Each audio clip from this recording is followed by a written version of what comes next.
that's the one that I'm most interested in. Same thing with this other intersection. And looks like they drew a watch box around one of these to say, show me all the movers that are going in and out of that.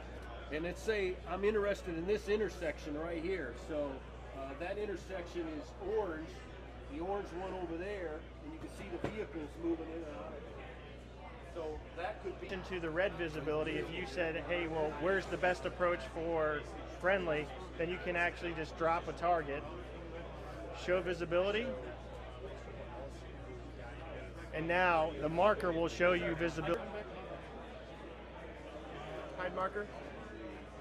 But yeah, if you want to, again, with the proper planning of, hey, well, even if this is the building that we're attacking, well, where's the door of that building? You know, is there a valley behind it? Is there a fence behind it? Is there, you know, where else is it? The multi-utility tactical transport, basically it's there to give you options so that if you can take kit, equipment, supplies downrange where otherwise you couldn't.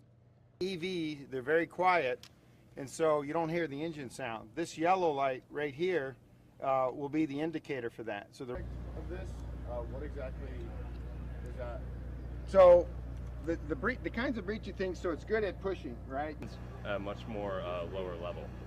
The other really cool part about it is that all the communication is through the tether itself, so it's all completely secure.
So what you see going on behind me is the Urban 5th Generation ANTX. What it's designed to do is link platoons and squad level infantrymen with technology.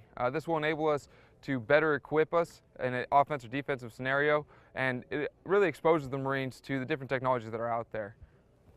So out here with us, we have the Marine Corps Warfighting Lab and the Marines of 3rd Battalion, 4th Marines Kilo Company, and what we're looking at is 7 different bins of technology. That includes unmanned aerial systems, individual equipment, command and control systems, along with some unmanned ground vehicles, weapons and munitions, breaching equipment, and communications equipment.